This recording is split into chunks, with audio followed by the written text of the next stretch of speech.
to say something a little bit about Terry, Marty, and Lon, and then Catherine in coordinating the competition, and then Price Construction building that was a miracle, right? A miracle of timing. We announced that competition in early November, right before the sleep out. And the acceleration of how that happened and then how it was built was really incredible. So the fact that we were able to have that model on display and in time for the summit, which had already been planned for 6 months, was really phenomenal. So there were probably over 100 people that played a role in doing this, including the team at AIA Chicago, who also have the presentation in the back of the room. They were just phenomenal to work with. And like was said, almost everybody really wanted to participate. We were sad we didn't get someone from Portland or Eugene, Oregon. They were just so busy doing their work. But the fact that we got the 6 cities here was really terrific yesterday. And those who missed it, we definitely have it on videotape for you to see. The 2 biggest hurdles I see, besides the money and the zoning and the neighborhood issues, we have to be in a neighborhood that it fits in, are the size factor, that we can't build housing that's under 500 square feet that people want, and multiple houses on that are detached. There's so much else we have to do, but that under 500 square feet, when they approve micro apartments that are under 500 square feet in vertical buildings, as someone called it yesterday, vertical tiny homes, what is the problem? Yeah. People are living in 250 square feet in rich neighborhoods and poor neighborhoods of the city of Chicago. Why can't it be in beautifully dignified detached housing? And so that might be the one hurdle we can really try for hard to say you're being hypocritical, and the zoning is actually it's wrong. It's wrong to have one kind of housing in a vertical structure, dimensions wise, and not to have it freestanding. So I'm not zoning expert like the woman yesterday. My gosh, she was phenomenal. And we know we have a lot of hurdles with the city, but now we're going to talk some next steps, and Kim's going to walk us through some exercises. But if you are not in our database, meaning you didn't sign up through the normal channels of the summit, make sure we have your name and email if you want to be on some of the follow-up work that's going to happen over the coming months. Yes. And let's give all of the panels this morning a round of applause.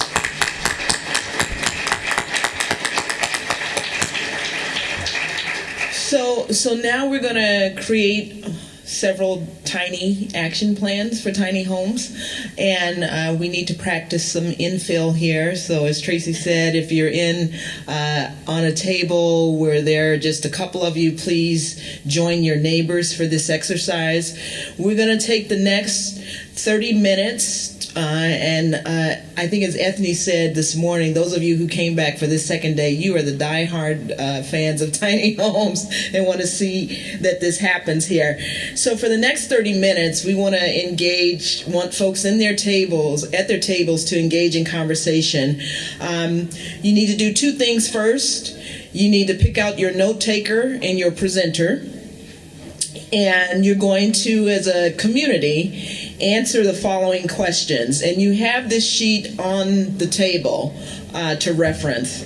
So what are some of the challenges of bringing tiny homes to Chicago? How can these challenges be overcome?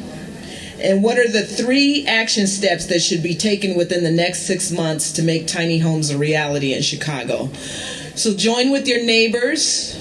We're going to do this for about half an hour, and then we want those who are comfortable to report back.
So this is your 1-minute warning. And so folks should know who their presenter is in 1 minute.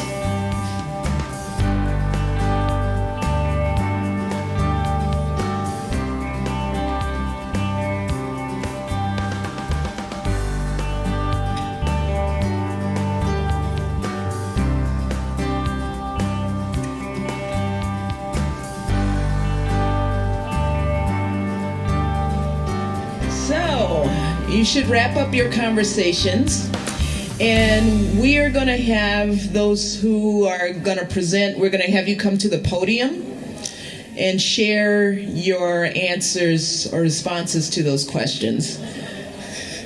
Everybody's having a great time, and I love that everybody was having these fabulous discussions. I don't know if you were talking about what we asked you to talk about, but you were talking, so that was good. So come on up and share with the group. There are no right or wrong answers. We're all trying to figure this out together. Don't be shy. Hello, everyone. My name is Paul Schultz. I design tiny houses on wheels, and I just started a small company that I'm just beginning with. Our group looked at the questions, and we came up with some answers that I'm sure will be repeated, but perhaps there's something with all of us that we can get together on. So the first question, what are some of the challenges of bringing tiny homes to Chicago?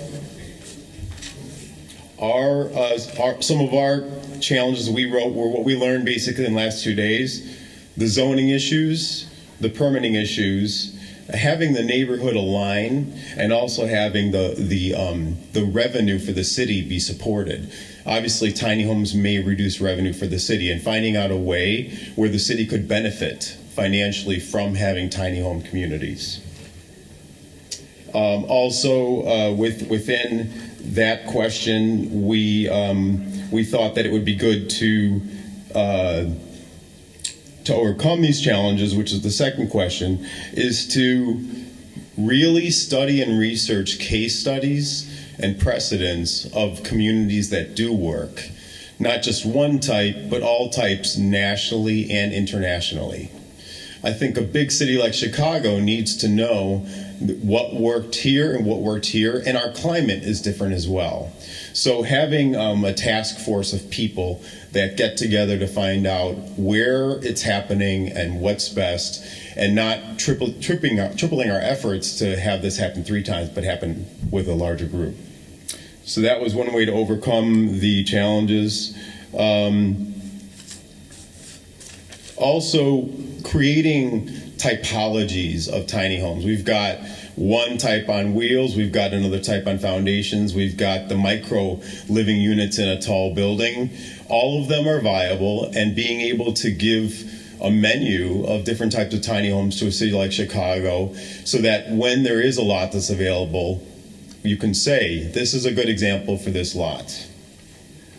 And then actions in the next 6 months is really studying the code as it stands now, understanding what was mentioned yesterday with the changes in the code, and getting our heads around creating a win-win-win for the city and the people in the city and the people that really are in dire need of housing from any economic level. Other action items is there's a lot of meetup groups. I'm part of a meetup group for tiny homes in Chicagoland. It's 400 people. There's others joining forces so that in the next 6 months we could fine-tune our efforts and really get good information to provide is another action plan. I think that's about it. Yeah, it's the Chicagoland, Tiny House Chicagoland it's called. So if you go to meetup.com, you can join the meetup group, and we have about 400 members. And we do different things different months. We visit tiny houses. We have lectures about tiny house living. We also talk about the code and how to get around it, where in Chicagoland you can have tiny houses. And different designs and contractors that are building them are also part of the group as well. So I think that's generally what we came up with. Hey guys, I'm Christina, an architect with Via Chicago. What are some of the challenges bringing tiny homes to Chicago? I think getting the conversation started, getting ways to finance it, but just let's talk about it.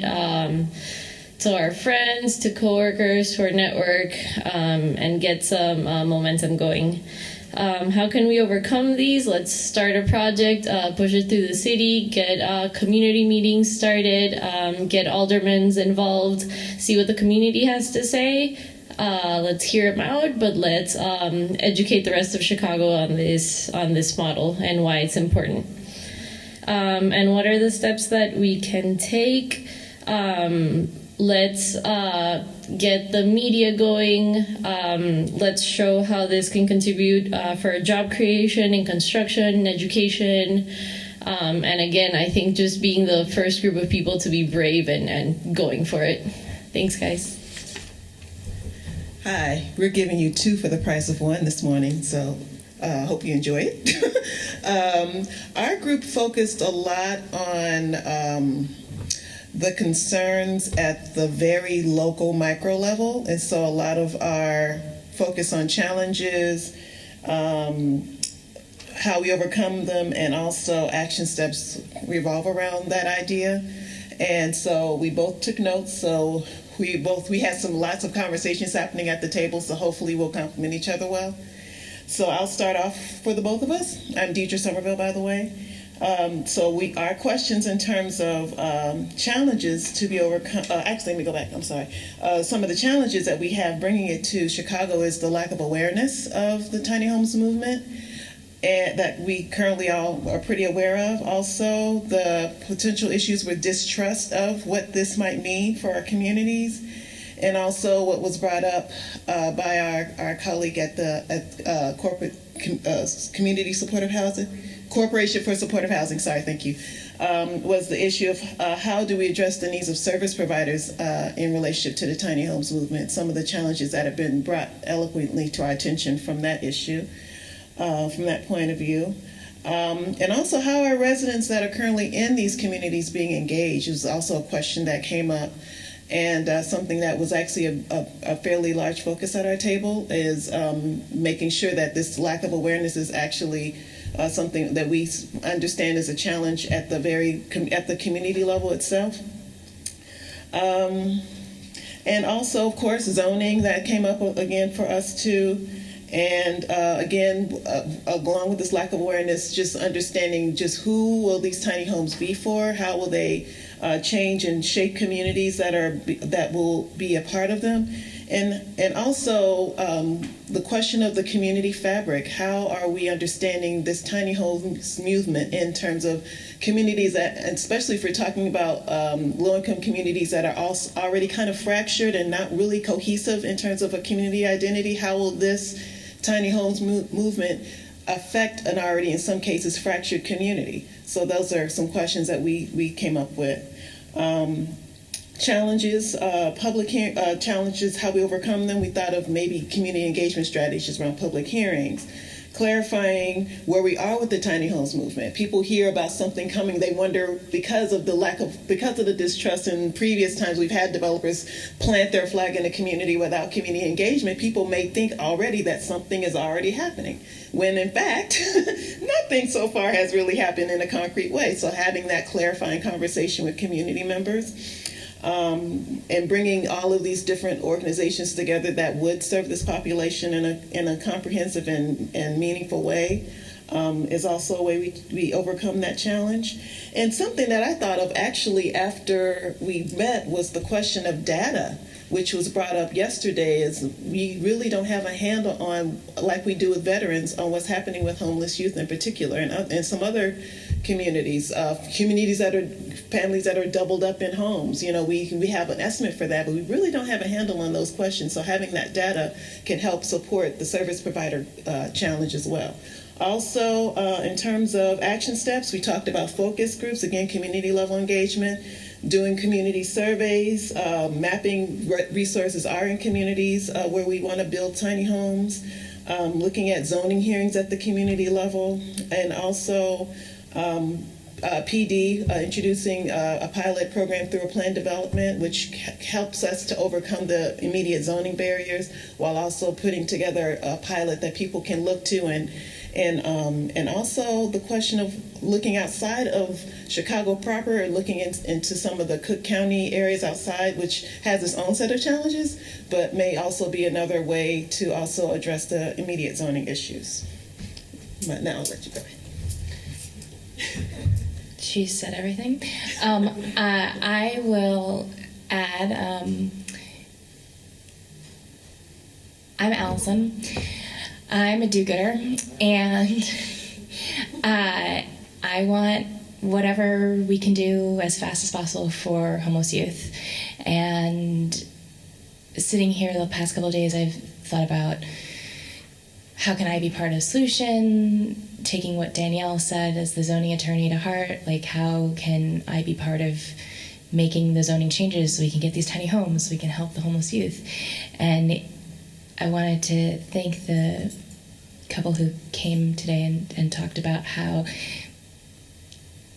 sometimes getting something for the non-needy means that you can shove it through people in neighborhoods that aren't ready or welcoming for it. So I think that was the biggest challenge that no one's talked about today that we have to think about. Hi, my name is Matthew. My gender pronouns are they, them, there. I wanted to first state that our group decided to step back. There's a lot of really wonderful civil and whatever types of engineers as well as architects here. And there seemed to be an underrepresentation of the problem of homelessness itself. And so we sort of stepped back and looked at it from a social perspective. We think one of the biggest challenges of bringing a solution to homeless youth in Chicago is the stigma associated with being homeless in the first place. There is one way to overcome this challenge would be an anti-stigma campaign that would be encouraging people to look at homeless youth as people as opposed to a list of problems or a list of individual items that they are. There are many action steps that can be taken to destigmatize the youth, but there's a big problem with the youth themselves feeling unsafe or uncomfortable moving into housing that is designed for them, whether it be tiny homes or anything else. While we really love and appreciate our faith-based housing, sometimes when religion gets mixed up with services, there can be a tendency to make requirements associated with the religious organizations and how the people who are living there will choose to operate their own faith and life. And that there could be boundaries related to that. And this doesn't just go to faith-based organizations, this also goes to community-based organizations that will put up very large rainbow flags or condoms or other items on their buildings, making this a location that highlights the difference from the community and highlights the way in which the individuals themselves are going somewhere different. People who are homeless do not want to be labeled as different. They want to become part of the community. They want to be treated as human. And some of the ways of doing this is to give them housing, which does that. Hopefully the tiny home is the way that can do that. We also, other actions that could be taken, we looked into, we were talking about possibly incentivizing small tiny home communities in the same way that gardening projects are incentivized in communities, or possibly even if you have a extra lot or a large back area or a lack of garage, how you might be incentivized to build tiny homes inside of your own property, making it even less stigmatized.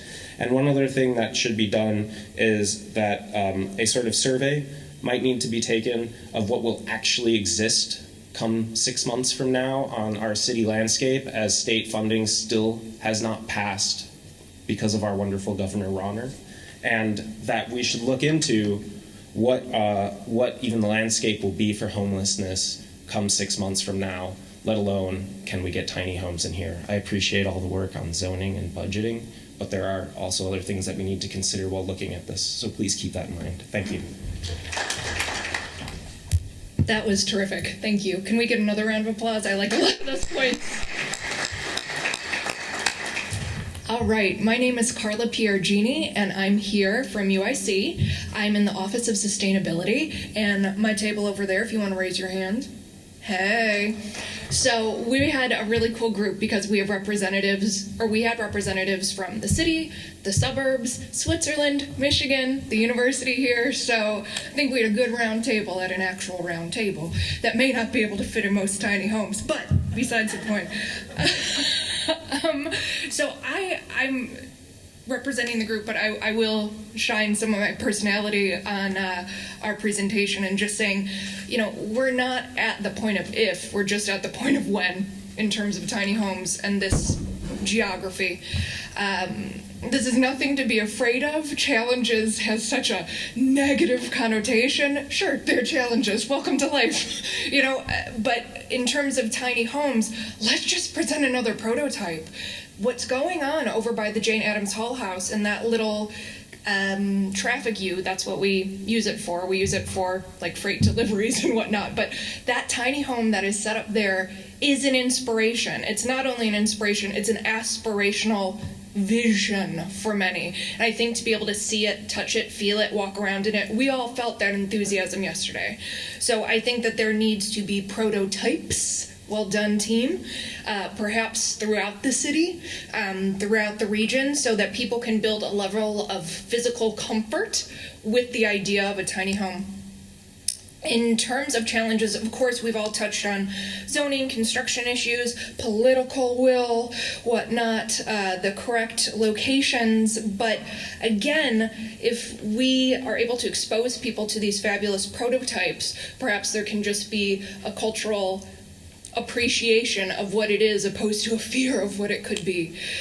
The other thing that we talked about in terms of the next 6 months, just build one. Just build one, let alone a village, just build one. Go for it. I know I was saying to my group in terms of personal actions, I'm not representing an organization specifically here today, but I'm from the village of Oak Park, born and raised there, absolutely love it, pretty cool progressive community, but I don't know why I just can't go to Village Hall and say, I'm building a tiny house. What do you think of it? You're not stopping me either way, but what do you think of it? Do you have anything to add? So perhaps on a personal level, if we can each make that commitment, it doesn't mean I'm currently in the market to build a tiny home. However, I would like that gentleman's card. The point is just bringing that conversation to where you live, that we can take that personal responsibility perhaps is a good idea. Thank you. Wow, that's a personality to follow up on. Whoa. Hi, my name is Keith Goad. I'm a real estate broker, so I have kind of a different take or maybe a different perspective on a lot of the things that we've talked about over the past 2 days. Further, I think it's worth mentioning my thesis work that I'm working on right now is focused on Chicago's plan for transformation and all of the low-income housing that was torn down as a result of that and what is replacing it across Chicago. And I tell you that because I am intimately familiar with the vacant lots we've been talking about across the city. The number of vacant lots on the west side, the south side, and all of the in-between, and what's happening with that and what CHA is doing and or not doing with some of the property that they maintain. So that's kind of some of the context that I bring to the table and things that we've looked at. With our table, I personally kept harkening back to yesterday and change of mind is faster than the speed of light and the speed of sound combined. And when we look at the challenges and everything that we've talked about today and yesterday, change of mind is just paramount. And really is a springboard for a lot of the things that we've been talking about. Zoning, of course, we know that, and that's something that is it's so real estate is local, and it's so local that our table we can't imagine that we can get beyond that hurdle. And the way we've talked about it the past 2 days, it just seems like, I'm kind of paraphrasing, that we all approach it like there's no elasticity there. So again, change of mind and looking at zoning as something that really is more elastic than we perhaps perceive it to be. Change of mind, community acceptance. If anybody's familiar, or is anybody familiar with the quality of life plans that were funded by the MacArthur Foundation? Okay, those.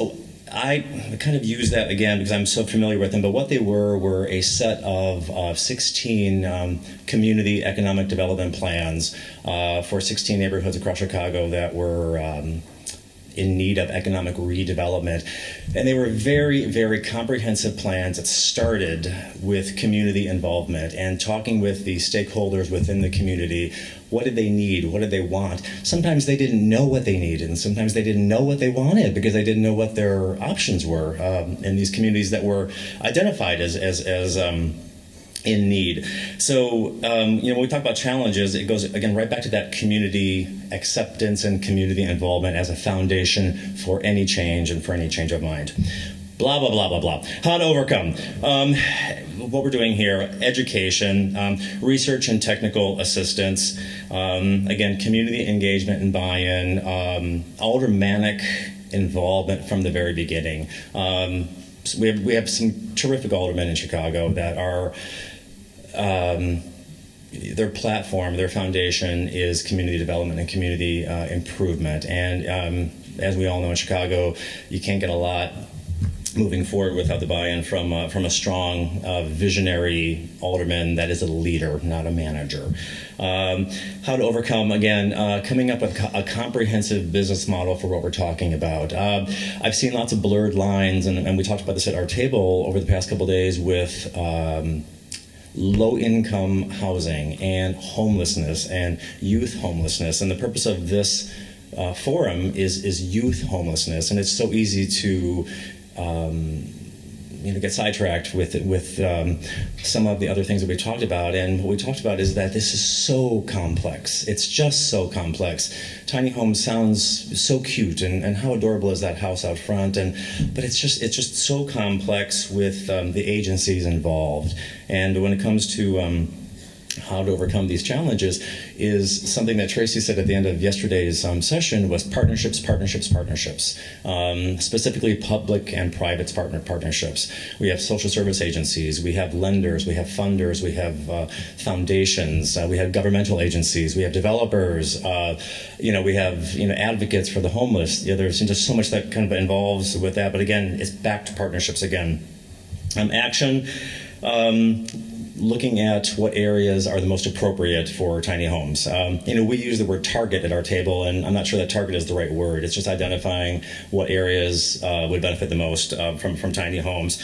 Again, action plans for over a 6-month period is, even within a 6-month period, we're looking at short, mid, and long-term goals, and what can we absolutely achieve within this 6-month period and beyond.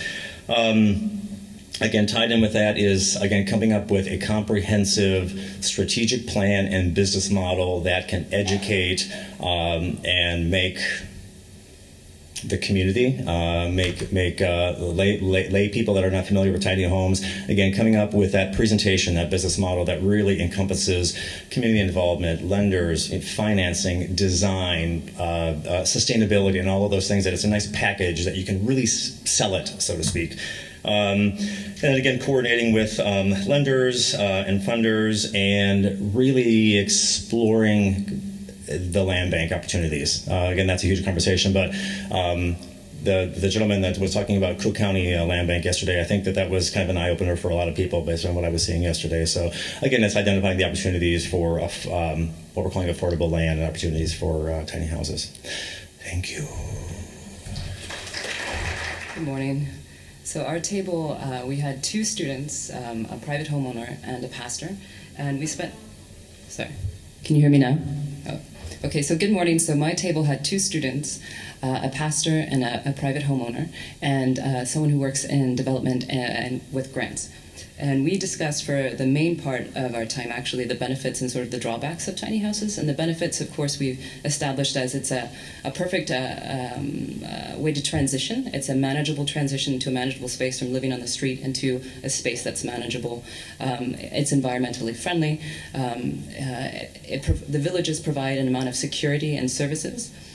Some of the drawbacks that we were concerned about was it not being a transitional space, but it acting as sort of a solution to low-income housing. We were nervous about it being framed as if people can't afford a certain level of housing, we can just keep building smaller and smaller and smaller. And then, of course, the prices of tiny houses. We were thinking about that it has to be positioned as something that people can transition out of, but not something, or upscale to, but not something as that we're saying that this is okay for certain low-income housing, and this is the solution to people's having low incomes. One of the biggest hurdles we thought we needed to come over was the NIMBY politics, and overcoming NIMBY requires that we have sort of collective solutions, but also sort of collective incentives. But by why helping homeless youth is important, not just for the homeless youth, but for all of us. So that was some of the discussion that we had, and I'll just end with that. Thank you, everybody, for being here. We have so much follow-up to do, and if you're all on our email list, you will get that. You've networked with an incredible number of people this weekend. We hope this inspires dozens of projects in Chicago, that Ethne's project gets approved and gets going, that the Village one gets going, that Bootstraps Village, that all these projects that people have in their heads that become a reality, and if there are things that we can do to help, contact us. We will be working on follow-up reports, and we're going to send out links to all the videos so that if you want to have any of the more details, especially the zoning woman, more of the details, you'll be able to look at it on the videos. And one last thing, please fill out your evaluation forms and leave those at the registration table, and let's go out and build tiny homes.